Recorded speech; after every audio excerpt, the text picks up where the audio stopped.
Senhoras e senhores, o nosso segundo painel tem como tema multimodalidade, a importância da integração dos modais de transporte.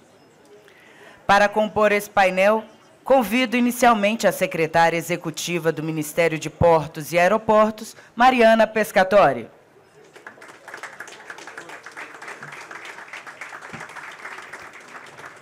Convido o secretário executivo do Ministério dos Transportes, George Santoro.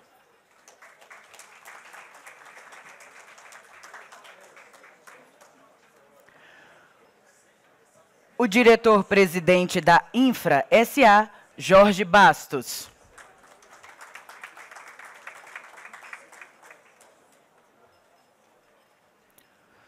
O diretor-geral da Agência Nacional de Transportes Aquaviários, Eduardo Neri.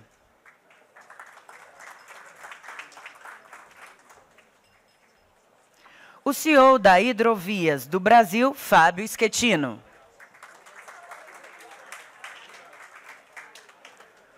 O CEO da Ultracargo, Décio Amaral.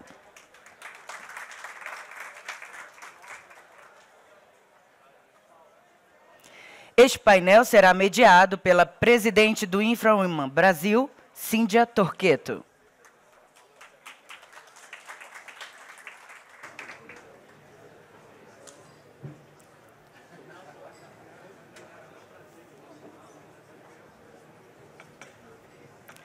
Com a condução, a nossa mediadora.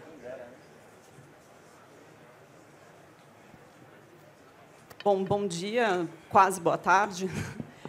A gente está com um desafio agora desse painel com um tema super importante, que é a questão da multimodalidade, com as vésperas do almoço aqui, né? Então, a gente tem todo esse desafio de tratar esse tema super importante aqui. Eu queria aproveitar para agradecer a Helena pela generosidade de falar a respeito do grupo que eu tenho o privilégio de presidir hoje. E hoje todas as mulheres que estão fazendo parte dos painéis aqui são integrantes, são membros, inclusive a Mariana. Mariana, obrigada por participar. Então, eu vou aproveitar e começar pela primeira pergunta para a Mariana, secretária executiva. Mariana, a gente viu hoje pela manhã o ministro falando um pouco sobre os investimentos que a gente tem relacionado nos setores de portos e aeroportos. Até o momento, qual que seria o balanço que você faz desse trabalho que vem sendo desenvolvido e de que forma o governo tem avaliado e tem trabalhado a questão da multimodalidade? Bom, novamente, muito bom dia a todos. Agradecer a Marcaça pelo convite de estar aqui hoje falando um pouquinho sobre o trabalho que a gente tem feito lá no Ministério de Portos, sempre aí muito em conexão com o Ministério de Transportes, com o George. A gente tem um desafio, né, de, quando os ministérios foram aí separados, de estar sempre pensando de uma forma integrada, aí, tanto no nosso planejamento, que é elaborado pela Infra-SA, lá pelo Jorge, mas também nas outras políticas que a gente tem implementado, né? E o Ministério ele tem feito muita coisa, né? O ministro falou aqui, a gente tem um desafio muito grande, porque o setor portuário e o setor de aviação, eles têm tido recordes de crescimento, né? Nery apresentou recentemente, no meio do ano, o crescimento do setor para esse ano, 6%. A gente tem aí agora para setembro, continua com esse crescimento. Mesmo em tempos de pandemia, o setor portuário foi um setor que cresceu de forma constante. E, no fim das contas, os portos e os aeroportos são grandes elos aí da cadeia, né? Então, assim, não existe porto sem ferrovia, sem rodovia, sem hidrovia. E as políticas públicas que a gente tem implementado, elas têm que ser aí coordenadas junto com o planejamento portuário e aeroportuário que tem sido feito aí pela Infra-SA e considerando aí o PNL, que é o nosso grande aí mestre aí de demanda e de carregamento de malha que a gente tem. E, no fim das contas, a gente tem falado do setor portuário, o ministro bem falou, assim, já há muito tempo o setor portuário ele tem o parceiro privado como grande investidor do setor. As primeiras concessões portuárias foram feitas muito antes aí da lei de 30 anos. A gente teve uma concessão de um porto que foi feita na década de 1930, Porto de Imbituba, e que finalizou uma concessão, ela finalizou ali no início de 2010, e a gente teve uma concessão que foi bastante exitosa, né? A gente teve o Porto de Santos, que era um porto privado, né? Que era administrado pela família Gingle, e que depois se tornou aí a Companhia Docas de São Paulo e agora a APS, né? Então, o setor portuário ele já vem de um investimento privado de longa data. E, com o advento aí da Lei 8.630, 30 anos atrás, e depois corroborando aí com a nova Lei de Portos, que tem 10 anos, O setor privado ele corresponde a praticamente tudo que é feito de investimento no setor. A gente tem aí mais de 236 arrendamentos que foram realizados nesses últimos 30 anos. Então, Décio está lá com a Ultracargo, operando terminais. Décio está aqui, Esquetino está lá. Eles têm investimentos que são arrendamentos que são aí de longo prazo, que foram feitos aí nesses últimos anos e que têm gerado aí muito emprego, renda e movimentação no setor, e principalmente eficiência, né? Eu acho que trazer o setor privado para o setor portuário, e Sepúlveda falava um pouco disso, fez com que a gente atingisse aí, eficiências aí que são comparáveis e até, às vezes, superiores aí a níveis internacionais. A gente fez aí nos últimos anos, os 10 anos aí da Lei de Portos, e Sepúlveda bem falou, né? Lei boa é lei que permanece, né? Então, a gente tem que pensar muito bem quando a gente vai fazer aí alterações na legislação. Mas é uma lei que foi muito exitosa, né? A gente tinha feito, nos 10 anos anteriores, 113 contratos entre terminais privados e arrendamentos, e nos últimos 10 anos a gente conseguiu aí fazer 275 contratos. Isso trouxe capacidade para o setor, trouxe eficiência. Então, a gente pode falar que a lei foi bastante exitosa e que trouxe aí a possibilidade de cada vez mais investimento do setor privado, cada vez mais concessões. A gente fez a nossa primeira concessão de porto público da Codesa, está sendo uma experiência nesse momento, mas também viabilizou que a gente fizesse essa concessão. Então, a gente pode falar que no setor privado, a questão de concessões e investimento privado já vem aí de longa data. Falando um pouco do setor aéreo, né, a gente tem, um pouco mais recente, desde 2011, a gente tem feito as concessões, já foram aí mais 7 rodadas, e mais de 30 bi de investimentos. E todos nós aqui temos certeza, depois, quando a gente teve as concessões, e depois que a gente teve aí a administração privada dos nossos aeroportos, a gente sabe como melhorou o nível de serviço para o público, né? A gente teve aí 30 bilhões de investimento, aí nos próximos anos deve ter mais 11 bi, e nada disso seria possível se a gente não tivesse partido para as concessões dos nossos aeroportos, né? E agora a gente tem um grande desafio, né, com a possibilidade, o advento, a gente discutir no TCU a repactuação dos nossos contratos, e no caso específico de Guarulhos, a gente teve aí a ideia de trazer os aeroportos regionais para dentro dessas concessões que foram feitas lá atrás, né? Então, dentro dessa repactuação, a gente trouxe a ideia de pegar 102 aeroportos regionais, que a gente hoje faz investimento por meio de delegação com estados, delegação com municípios. Marcaça já teve lá no Ministério, a gente sabe a dificuldade que a gente tem de fazer esse investimento na ponta, investimento público, e, com certeza, eu acho que esse projeto da gente levar para dentro das nossas 12, 13 concessões, das nossas concessionárias, a possibilidade de administrar os aeroportos regionais, vai trazer, aí, com certeza, uma expansão da nossa aviação para o interior do país, que é um grande mote aí do ministro Silvio, né? Falando um pouco de hidrovias, aí vai ser o nosso grande desafio, né? Se a gente já concedeu o porto há muito tempo, se a gente está concedendo aeroportos aí há um pouco mais de 15 anos, a gente está iniciando as nossas concessões hidroviárias aí em parceria com a ANTAC, que é o poder concedente. Então, no ano passado, a gente estruturou um plano geral de outorgas. A gente deve levar a concessão até 2026, pelo menos 6 ativos. O primeiro ativo, e aí Nery deve dar em muito mais detalhes, é a Hidrovia do Madeira, que foi estruturada aí pela Infra SA, e deve ir para a consulta pública agora, por agora, né? E aí eu acho que é muito importante a participação do setor, né? Porque a gente sabe o quanto que a gente amadureceu nos nossos processos de concessões, nos nossos contratos, mas é muito importante que a gente tenha a visão do setor privado quando a gente colocar para a consulta pública, para que a gente possa aprimorar a nossa estruturação, possa aprimorar o nosso contrato, o nosso edital, para que, efetivamente, essa concessão seja exitosa lá na frente, e lá na frente a gente não precise aí ter grandes repactuações contratuais. E a gente está bastante entusiasmado com a possibilidade de conceder as nossas hidrovias, né? A gente sabe também que a gente tem uma dificuldade muito grande de investimento público, né? Hoje, quem faz todas as nossas dragagens, sinalizações nas hidrovias é o DENIT, por meio de contratos, que agora são contratos um pouco mais de longo prazo, de 5 anos, mas, mesmo assim, a possibilidade de você trazer um parceiro no longo prazo, que vai fazer uma dragagem, que vai ter o interesse de manter, com possibilidade também da gente estar descarbonizando aí o nosso transporte, acho que é bastante relevante, né? Então, a gente está bastante entusiasmado de colocar não só Madeira, mas a gente também está estruturando aí Tocantins e Tapajós junto ao BNDES. A gente já está estruturando junto à Infra SA também em Lagoa Mirim. A Barra Norte foi um processo que foi uma doação de estudo feita pela ATP, que a gente também está levando adiante.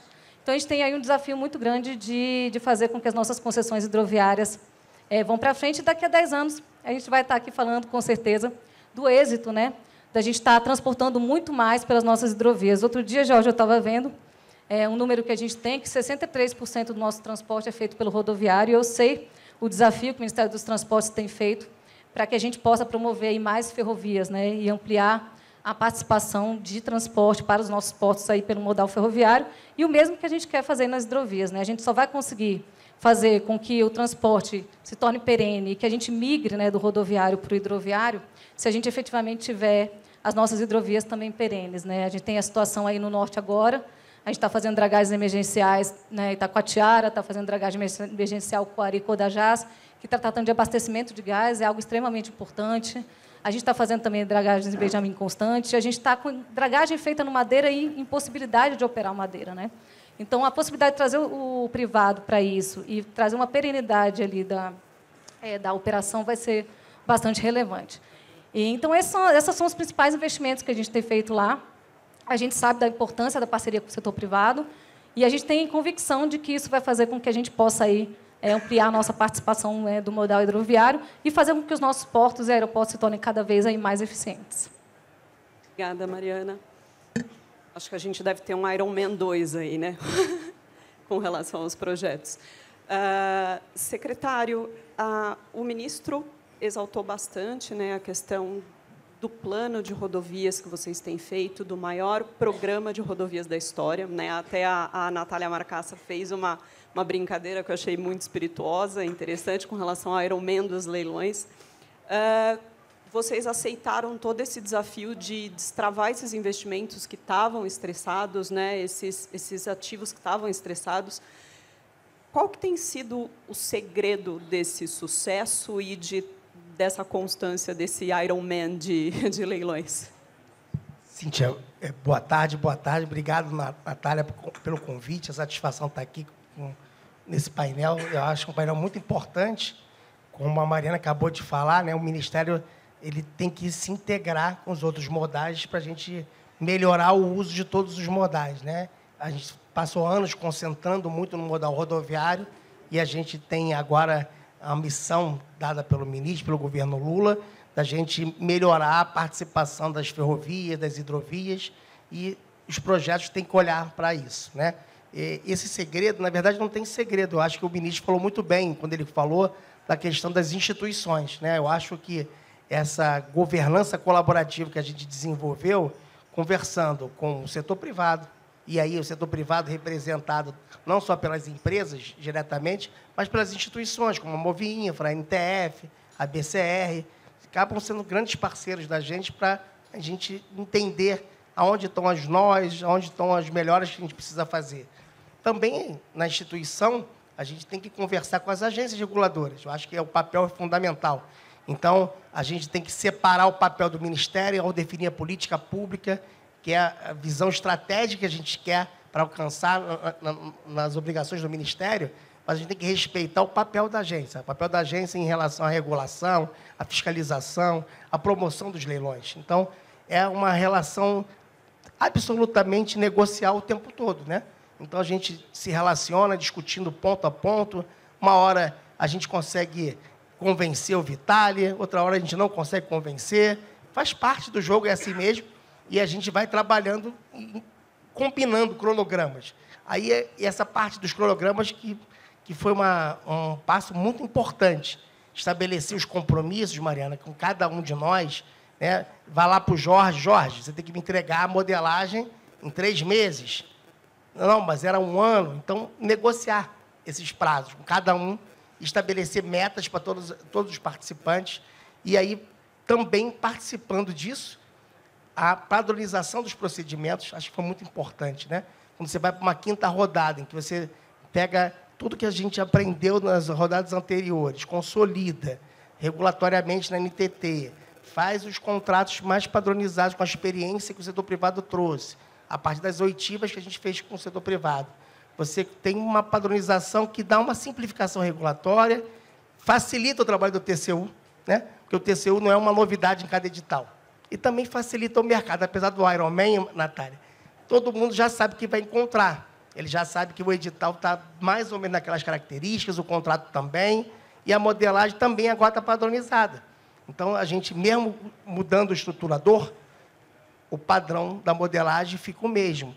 E isso ajuda todo mundo a compreender o que está acontecendo.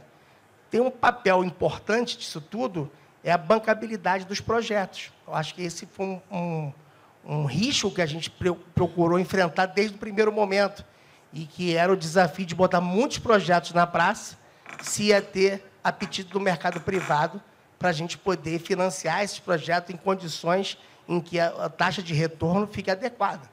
Então, esse foi um desafio e uma preocupação nossa, e a gente ouviu muito o mercado financeiro, e a gente tem feito uma interlocução permanente com eles, porque, ao fim e ao cabo, é eles que vão ser demandados para financiar esses projetos. Então, não só os estruturadores, mas os operadores, a preocupação da gente construir uma modelagem em que faça sentido e que, no final, o valor do resultado desse projeto seja efetivamente o esperado pelo mercado. Então, essa construção de dar transparência a isso, negociar com as instituições de todos os tipos e coordenar isso realmente é um desafio. E tem sido uma maratona, né, bem complexa, porque toda hora tem um percalço novo, né? Então, todo dia a gente tem um enfrentamento a resolver, e aí a gente consegue, ouvindo todo mundo, dialogando. Eu acho que esse diálogo que o ministro falou hoje mais cedo é fundamental para a gente construir essa agenda, e essa agenda não é uma agenda só do Ministério, é uma agenda do governo, é um compromisso das instituições para a gente entregar uma infraestrutura melhor. Vou dar um exemplo, por exemplo, dessa conectividade, né? Um projeto da BR-364, que a gente botar em leilão agora no dia 27 de fevereiro, leilão, né? Lá tem os acessos à hidrovia do Madeiro. Então, tem a obrigação do quem ganhar a concessão fazer os acessos à hidrovia. Na BR-163, na otimização do contrato, a gente também manteve a obrigação do contrato original, manteve os prazos e construiu mais um acesso também à hidrovia lá de Miritituba, né, do Tapajós. Então, essas conexões dos projetos de rodovia e das ferrovias, essa preocupação da conectividade dos modais, também a gente conseguiu incorporar no projeto. E aí isso vai junto lá, depois o Jorge vai explicar melhor, dentro do PNL que a gente está aperfeiçoando, e aí você consegue, para o mercado, para o investidor, para quem vai investir no país, ter um horizonte melhor de que ele vai poder contar com essa infraestrutura. Por quê? Porque a gente agora tem contratos que tem previsão de investimentos bastante claras, bastante transparentes, que vai saber quando vai ser entregue esses objetivos. Então, essa conexão, essa governança colaborativa de várias instituições, combinando prazos, dialogando, acho que foi um segredo importante, mas, na verdade, é fruto de muito trabalho de várias pessoas, e isso tem dado um bom resultado. A gente tem visto nos leilões aí a atratividade voltando. Eu acho que ter mais participantes, novos entrantes, mercado financeiro montando projetos, participando dos projetos, montando consórcios, eu acho que isso ajuda muito e é fruto desse momento que a gente está vivendo e que o ministro falou, que é o mundo real, é o mundo que está buscando diminuir custos dessa nossa logística e entregar uma carga lá para a Mariana, no porto, no aeroporto, com um custo melhor, mais acessível, já que já os aeroportos e portos, o trabalho já foi feito, está bem mais adiantado nas nossas rodovias e ferrovias. Obrigada, secretário. Eu vou passar agora para o Jorge. Jorge, o documento, né, que está sendo desenvolvido pela InfraSA, né, o Plano Nacional de Logística 2050, já foi mencionado aqui várias vezes e imagino que deixa curiosidades aí sobre o que vem no plano e quais são os aperfeiçoamentos que tem esse documento. Você pode compartilhar algumas coisas com a gente? Com certeza. Bom dia, né, para todos. Ainda não estamos aqui na hora do almoço, mas ainda não estamos. Bom dia. Eu quero, primeiro de tudo, cumprimentar os CEOs que formam a Move Infra pela escolha da CEO da Move Infra, que é a Natália Marcassa, que é uma pessoa que é fantástica, tem uma competência enorme para tocar isso. Eu acho que não tem pessoa melhor para estar à frente da Move Infra do que a Natália Marcassa, com a experiência que ela tem. A gente tem 2 anos, a Move Infra está fazendo 2 anos, e a InfraSA também está fazendo 2 anos. Então, a gente está quase no mesmo plano. E eu estou sucedeu mesmo. Era diretora, nossa diretora, né? Você passou um tempo lá na Infra, sabe como é que os desafios que a gente tem lá, né? Então, eu agradeço muito o convite que o ministro Renan me fez para assumir a Infra, e um dos que me levaram a aceitar é justamente o Plano Nacional de Logística, que eu acho que falta para a gente mesmo plano, previsibilidade de projetos, né? Então, a gente já tem algum plano de logística, tem um PNL que foi lançado, mas poucas pessoas sabem o que tem no PNL. A gente precisa ter transparência, fazer um plano de Estado, não um plano de governo. Eu acho que é fundamental que a gente faça um plano nacional de logística que seja de Estado, que seja discutido com toda a sociedade, com todos os entes do mercado que envolve, porque a logística envolve todo tipo de mercado. Até o cara da farmácia precisa de logística, o da padaria precisa de logística. Então, a gente tem que fazer uma discussão ampla disso. E aí eu tenho tido o auxílio, que é fundamental, do secretário executivo, que é o Jorge Santoro, que tem também uma experiência muito grande, tem nos ajudado muito na elaboração, porque o princípio do Plano Nacional de Logística são os inputs que você dá para fazer o Plano Nacional de Logística. Porque você, dependendo do input, você pode dizer que aquela ferrovia é mais fundamental do que a outra. Então, essa é uma coisa que tem que discutir, os inputs que são dados para a gente poder elaborar o plano. E a gente tem discutido muito, né, Jorge, a respeito disso, e eu acho que a gente tem que discutir com todos os setores. Todas as pessoas que vão me visitar, ontem nós tive a grata visita de receber o senhor, e aí eu falei para ele isso, eu falei, a minha missão lá é a gente botar o Plano Nacional de Logística de pé. Já estou até um pouco atrasado, porque a gente já podia estar começando a discutir aí, mas eu preciso, dentro do Plano Nacional de Logística, eu quero dar, além de credibilidade, divulgação. Então, a gente está fazendo isso junto com uma empresa, com a Globo, para divulgar o plano, aonde nós vamos fazer todas as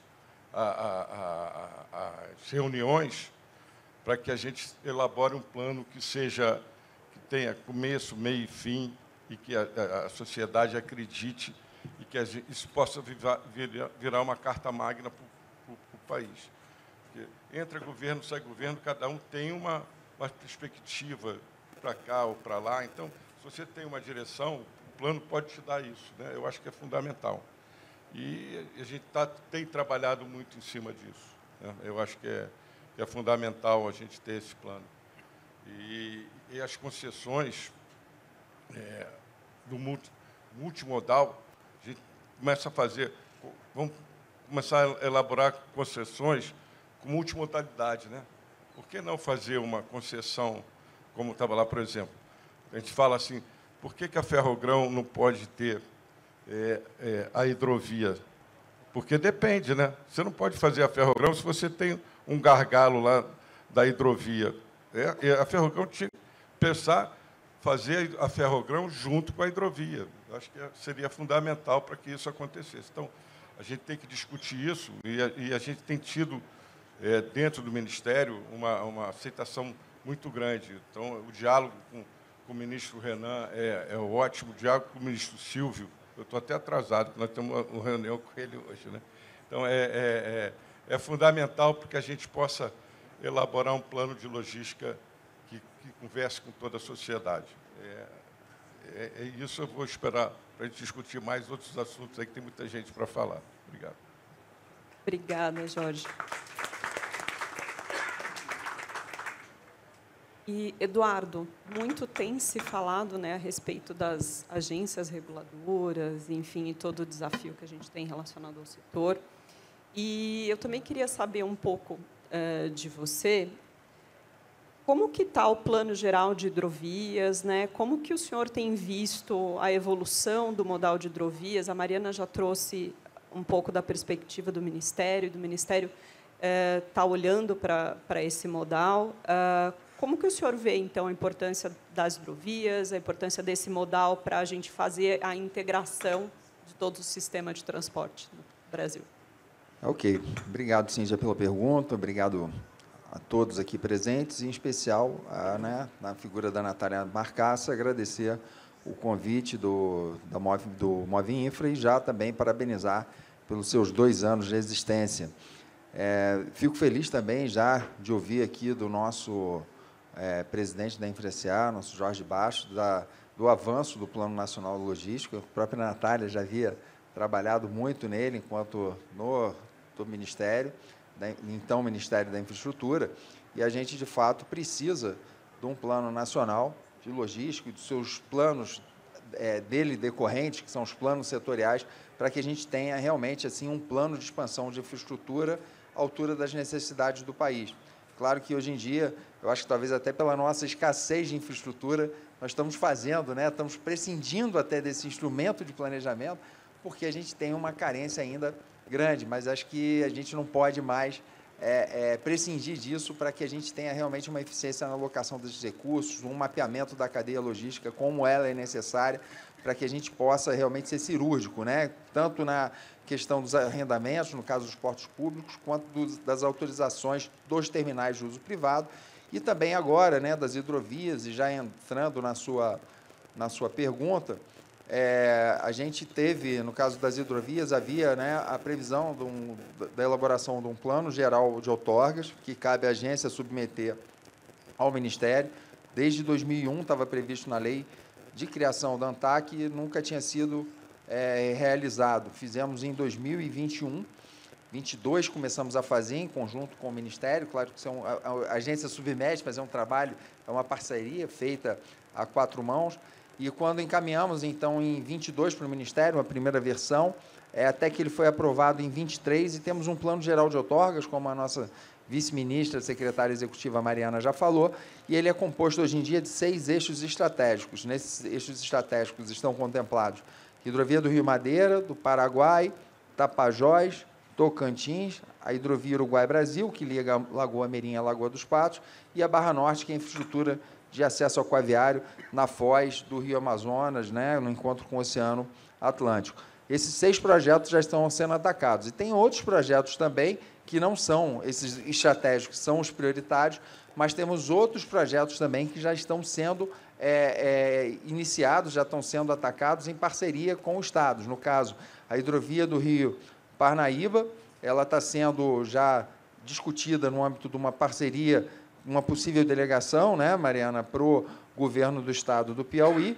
e a própria hidrovia do Rio São Francisco, que tem um grande potencial também, que aí já, dentro talvez de uma descentralização até administrativa, uma delegação do DENIT para a Companhia Docas da Bahia, e talvez numa subsequente concessão aí já com a atuação da ANTAQ. Então, assim, fora outras, que já estão, como, por exemplo, a hidrovia Tietê-Paraná, que também pode ser fruto de uma futura concessão.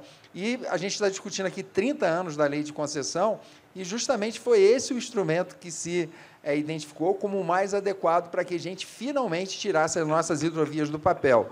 Então, assim, a gente, tanto tempo se falando da necessidade de se envolver, de ter multimodalidade, só que você não tem. Vamos falar primeiro da intermodalidade. Intermodalidade sem a hidrovia e sem a navegação de cabotagem. A navegação de cabotagem foi endereçado na BR do Mar, mas as hidrovias sempre foi fruto do desejo, quase que do consenso geral, mas nunca se teve uma ação efetiva para tirar as hidrovias do papel. Transformar as nossas vias navegáveis em hidrovias, eu sempre falo, para quem não é do meio, uma via navegável para uma hidrovia, a gente pode comparar uma estrada de chão a uma estrada pavimentada. Numa estrada de chão, nos períodos de seca, você consegue até, dependendo se você se der uma patrolada, você até consegue ali desenvolver uma certa velocidade, consegue trafegar ali. Mas quando vem a chuva, ninguém passa.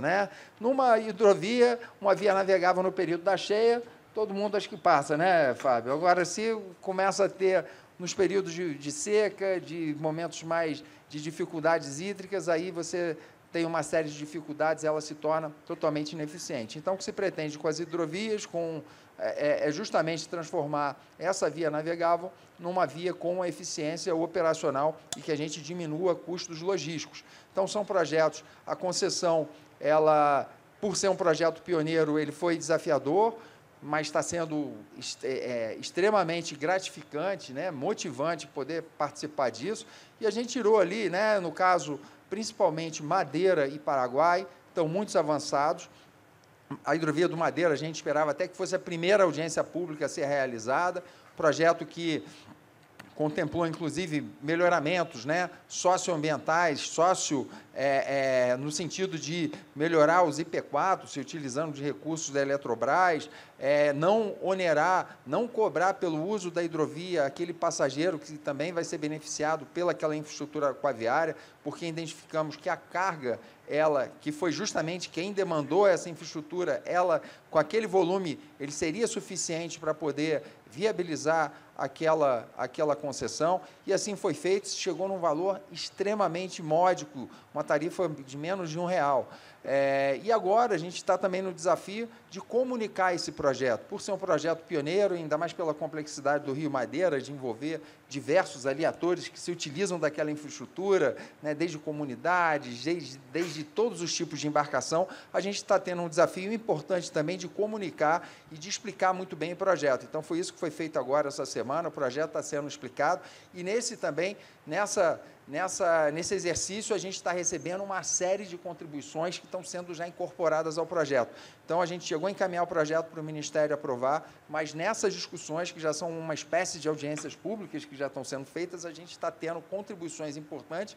Por toda essa complexidade, o projeto tem que ser completo, não só no aspecto da infraestrutura e da modelagem da rentabilidade, mas também de contemplar todo o usuário de uma maneira geral. Isso está sendo feito agora, vão ser feitos ajustes para ele ser apresentado, então, uma versão ao Ministério ainda mais encorpada. E, nesse exercício também, a hidrovia do Rio Madeira é uma parceria, né? Um projeto, a ANTAC é o poder concedente, mas, claro, é um trabalho a 6 mãos, com o Ministério dos Portos e Aeroportos, principalmente, com o PPI, Programa de Parceria de Investimento, e com a colaboração efetiva da nossa InfraSA, que é o grande parceiro desses projetos. Desses 6 projetos, 4 estão sendo modelados pela InfraSA, Paraguai, Madeira, Lagoa Mirim e Barra Norte, e 2 também estão sendo modelados agora com o BNDES, que é, no caso, Tocantins e Tapajós. O nosso presidente, ele ficou um pouco chateado comigo, ele não confessa, porque a InfraSA está, né, pela sua qualidade, pela sua capacidade, ela tomou um vulto enorme, mas a presença do BNDES também é um parceiro importante, porque o BNDES, assim, essa sinergia, até as visões diferentes, ela acabam enriquecendo, e eu percebo que o projeto que é modelado pelo BNDES acaba trazendo insights que a equipe da InfraSA se absorve deles, e o mesmo acontece com o BNDES, né, que também bebe da fonte do trabalho que é realizado pela InfraSA. Mas, no âmbito dos trabalhos desenvolvidos pela InfraSA, o Paraguai ele está andando muito bem. É um projeto menos complexo nesse sentido, de envolver menos atores ali que se utilizam daquela infraestrutura. Tem um apoio maciço, né, inclusive das comunidades e dos governos, de todos os governos ali. Vai propiciar, hoje em dia, um volume da faixa de 8 milhões de toneladas, vai permitir que, até em 10 anos, aí, esse volume possa duplicar, quem sabe, triplicar. Para isso, precisa de ter infraestrutura. A gente pretende lançar a audiência pública da hidrovia do Rio Paraguai até abrir o prazo para as contribuições até o final desse ano. Os outros projetos, os que estão sendo conduzidos pelo BNDES, Tocantins e Tapajós, a gente já vai ter. O BNDES está finalizando os termos de referência para poder fazer a contratação da empresa de consultoria que vai auxiliar na estruturação, mas já tem a gente já está com um cronograma também bem definido e azeitado, estamos fazendo reuniões ali constantes. Para a reunião, Mariana, acho que eu nem te falei isso, mas para o kick-off mesmo, para já começar a modelagem, já no começo de janeiro já vai começar Tocantins e Tapajós. Então, eu acho que vai ser um marco, sem dúvida nenhuma.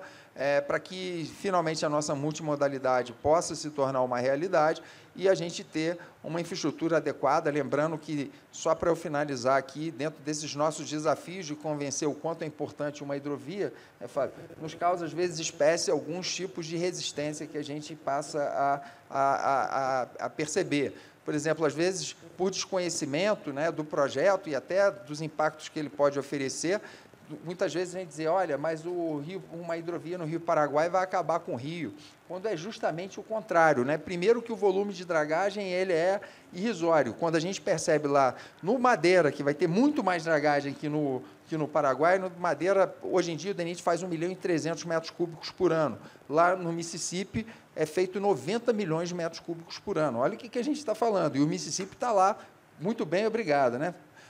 No Paraguai, esse volume é ainda menor, e um rio com um volume de sedimentação ainda também bem menor. E quando a gente vai fazer uma dragagem, você vai criar uma calha no fundo do rio, e você vai fazer com que essa água permaneça ali dentro daquele corpo hídrico, em vez de que, nos períodos de chuva, ele venha se esparramar pela área do Pantanal. Quer dizer, é justamente o contrário.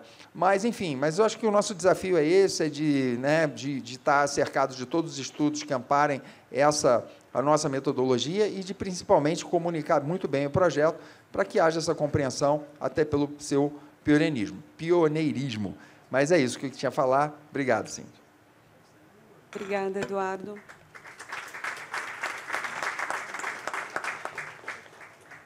Agora, um pouco da visão do setor privado, né, Fábio? A gente falou bastante aqui nesse painel de hidrovias, né, e a gente sabe que o país, a gente sempre fala sobre a enorme rede de rios navegáveis que nós temos disponíveis. Nem todos são hidrovias, né, ou podem ser utilizados para fins comerciais. Na tua visão, como que a gente poderia fazer isso de forma sustentável? Como que a gente poderia ampliar mais a participação das hidrovias? Bom, boa tarde. Cumprimento aqui os colegas de painel.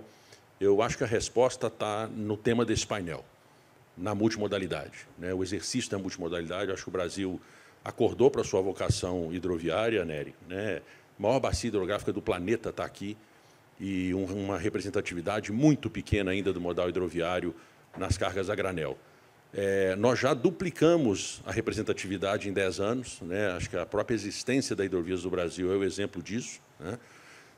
Mas ainda bastante aquém, como o Eduardo colocou, dos países que se julgam e que a gente se espelha como países mais eficientes e com matriz de transportes mais sustentáveis.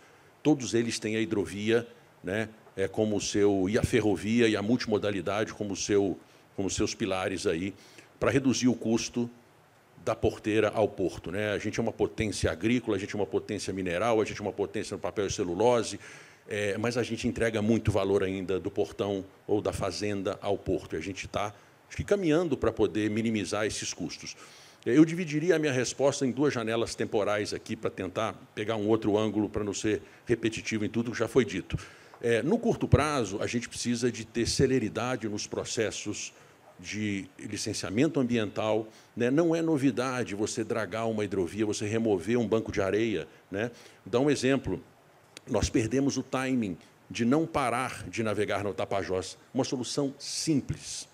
A gente não estava pronto. A boa notícia, eu sou um otimista por conceito, né, Mariana, que a gente, para o ano que vem, se acontecer, a gente está com o arcabouço aí já para o DENIT conseguir ou nos permitir que faça ou fazer, né? Era um projeto de um payback, para vocês terem uma ideia, de menos de uma semana. A gente não pararia de navegar. Mas é um processo, a gente reconhece isso e a gente está caminhando. Eu acho que a própria criação da Secretaria de Hidrovias, que é inédita, né, Mariana? Você tem tudo a ver com isso aí, e com o secretário Dino, que é um parceiro, a parceria que nós temos aqui com a ANTAC, já é uma evolução muito grande de como a gente está tratando o modal. Então, no curto prazo, nos permitir capacidade de reação. Você comentou, Eduardo, sobre o Rio Paraguai. Estamos parados no Rio Paraguai também. O governo paraguaio tem feito um trabalho bastante intenso, né, e está colocando ali o pé no acelerador em fazer não só as dragagens, mas a derrocagem, né, que é a remoção de pedras de 13 pontos críticos. O principal deles, em Assunção, está sendo feito agora.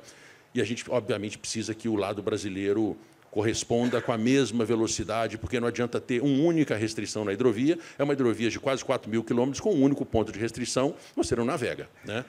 Então, e no caso, como eu comentei, das demais hidrovias, a gente ter esse arcabouço, essa celeridade nos processos de aprovação.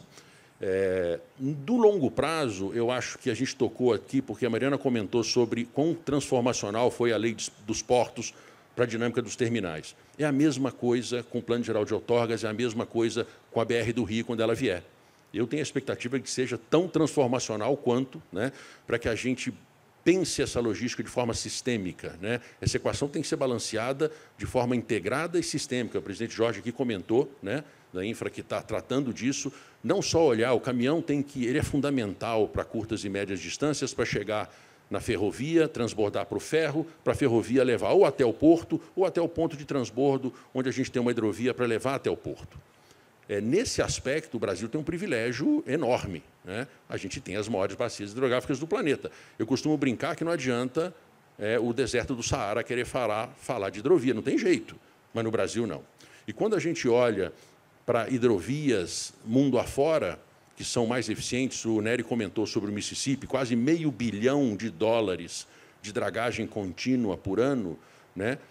A gente tem rios muito caudalosos, muito acima daqueles que transportam muito mais carga mundo afora, mas que são tratados como uma hidrovia e não como simplesmente uma via navegável. E a gente ficou mal acostumado, até pelo fato de ter rios muito caudalosos, a gente sempre navegou, né? O Rio Paraguai e a hidrovia Paraguai-Paraná, ela é sazonal, o Tapajós é sazonal, Madeira é sazonal, mas nós não estamos falando nem agora de respeitar a sazonalidade e ter que parar quando o rio está baixo. Com muito pouco, a gente consegue tornar essa navegação perene, franca, como a gente diz, né? Então, o caminho é esse. Eu acho que é ter muita atenção no poder de reação no curto prazo, para que a gente não sofra o que a gente está sofrendo. É a primeira vez que esse tipo de coisa acontece nos últimos 10 anos, mas já aconteceu pela segunda vez. E eu acho que a gente está no caminho para o ano que vem, se acontecer, a gente não passar por esses impactos. E, no longo prazo, Plano Geral de Outorga, criação de secretaria focada, né? O nosso orçamento ele era diluído ali num mundo de coisas com prioridades e montantes maiores. Hoje não, hoje a gente consegue, né, ter uma verba alocada para cuidar do modal hidroviário. Eu acho que nós estamos com o caminho certo. Eu sou um otimista de que ano que vem a gente vai ter a navegação nas hidrovias hoje constituídas e naquelas que vão ser concessionadas de forma muito mais representativa, né? Obrigado.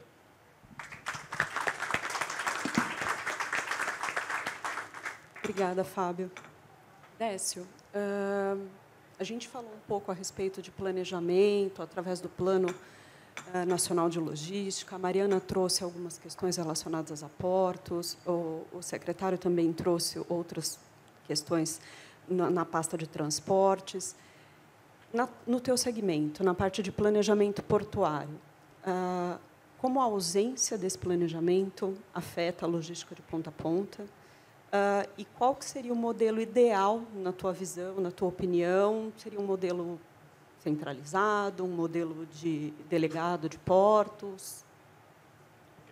Obrigado pela pergunta, Cíntia. Primeiro, queria desejar boa tarde a todos, cumprimentar meus colegas de painel. Acho que essa pergunta vem bem a calhar com o nosso tema aqui, né? Acho que é inegável os avanços que a infraestrutura brasileira teve a partir da lei de concessões. É inegável que ela precisa e pode ter alguns pontos de melhoria, mas eu acho que tão importante quanto um arcabouço de concessão é qual o plano integrado de logística que vai orientar quais são as concessões que, a partir dali, têm que ser feitas, em que sequência.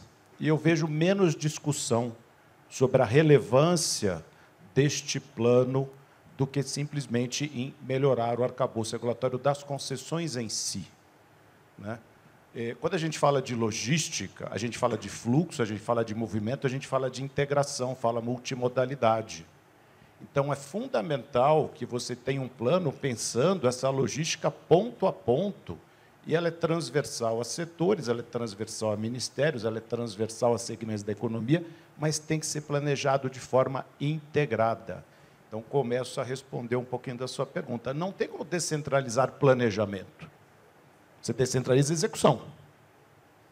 Então, é fundamental, e isso foi um pouco da nossa conversa ontem, Jorge, acho que o papel da Infra SA, né? de planejar, entender os relevantes corredores logísticos que tem no Brasil, né? Entender seus gargalos e planejar quais seriam os investimentos necessários para isso.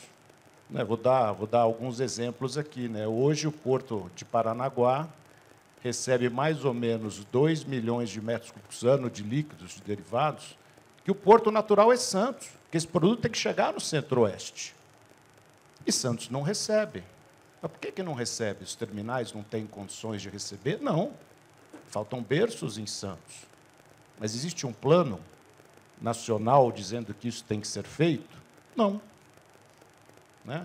Hoje, o governo fez um leilão de novos terminais em Itaqui, ali, Santos Brasil e Ultracargo participaram, arremataram os lances. Estamos ali em pleno investimento para colocar essa capacidade no ar.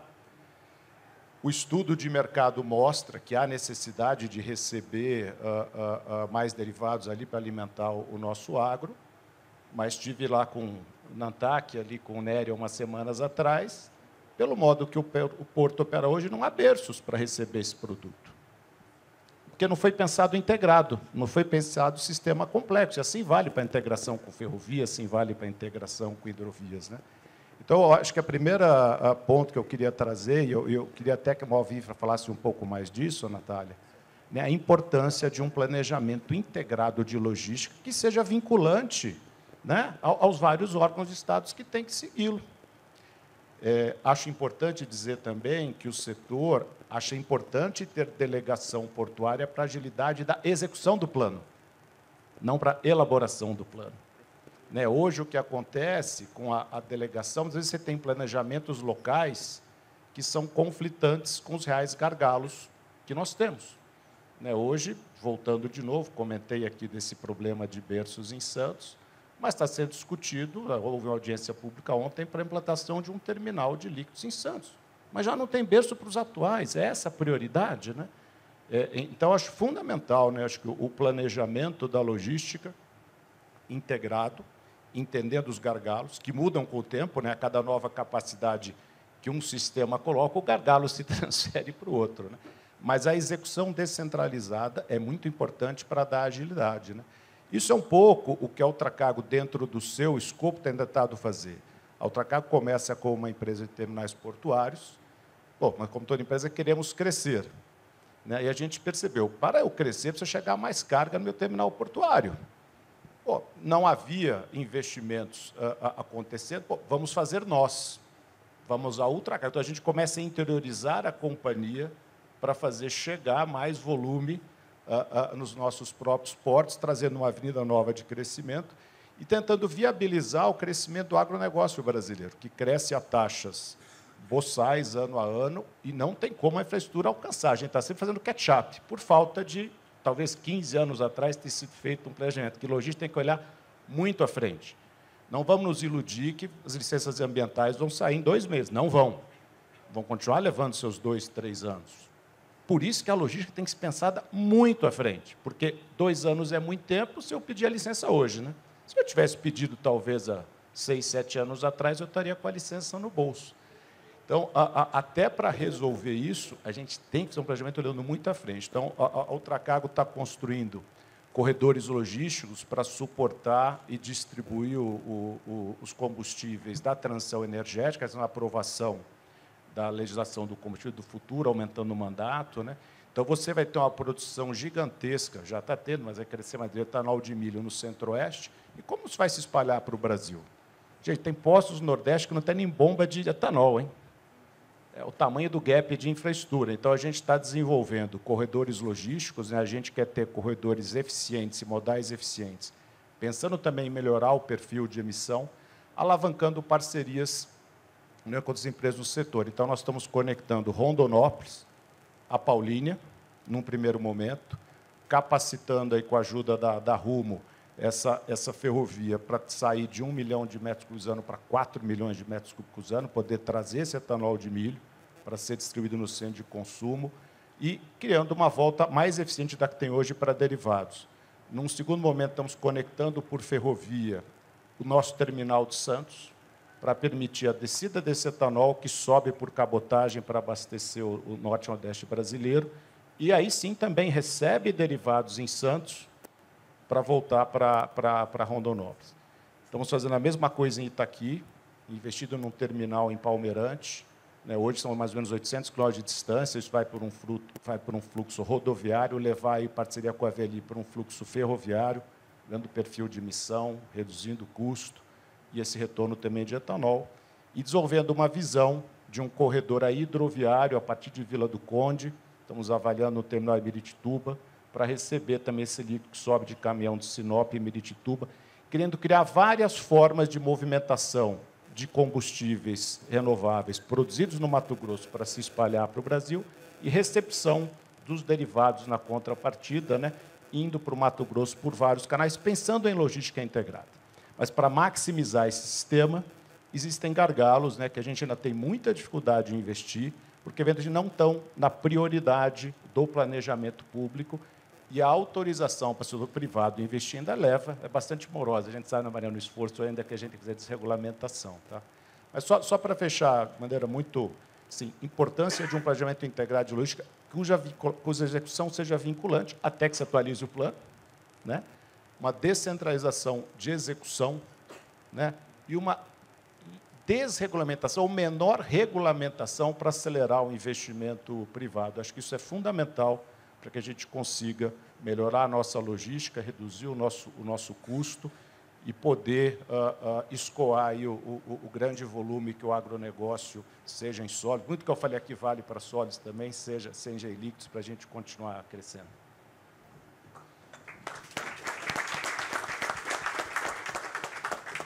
Obrigada, Décio. Bom, acho que a gente foi um painel extremamente eficiente aqui, a gente está deixando um tempinho a mais de almoço aqui para todo mundo, mas acho que eu gostaria de tentar resumir um pouco do que foi trazido aqui, que vem sendo um mote dentro das discussões de infraestrutura, que são maior previsibilidade através de um bom pipeline, bons projetos, bons modelos, a gente ter menos regulamentação, ou regulamentação menos excessiva, vamos dizer dessa forma, além da celeridade dos processos de licenciamento ambiental, enfim, que todo mundo já tem trazido nas falas, nos painéis anteriores e nesse. Então, eu acredito que, assim, de todas as palavras, assim, cada um com as suas palavras, trouxeram que quase que o segredo da gente conseguir chegar na integração dos modais é o diálogo, é a integração entre todos os stakeholders que estão envolvidos para que seja feito um projeto de ponta a ponta, como o Décio trouxe, pensando sempre no entorno. Então, tanto da comunidade, que também vai fazer uso disso, tanto da diminuição dos impactos ambientais que você pode fazer com relação a essas integrações. Então, acho que a gente está indo no caminho certo. O Jorge tem um grande desafio aí pela frente no plano para poder atender todas essas demandas. Cíntia, eu vou te pedir só uma palavrinha.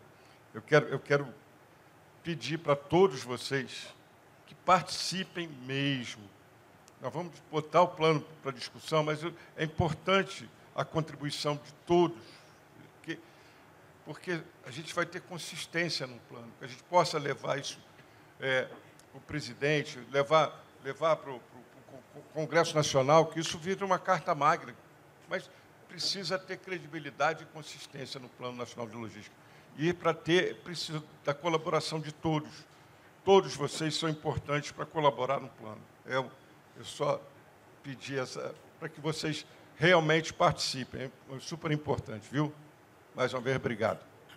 Obrigada a todos e um bom almoço a todos.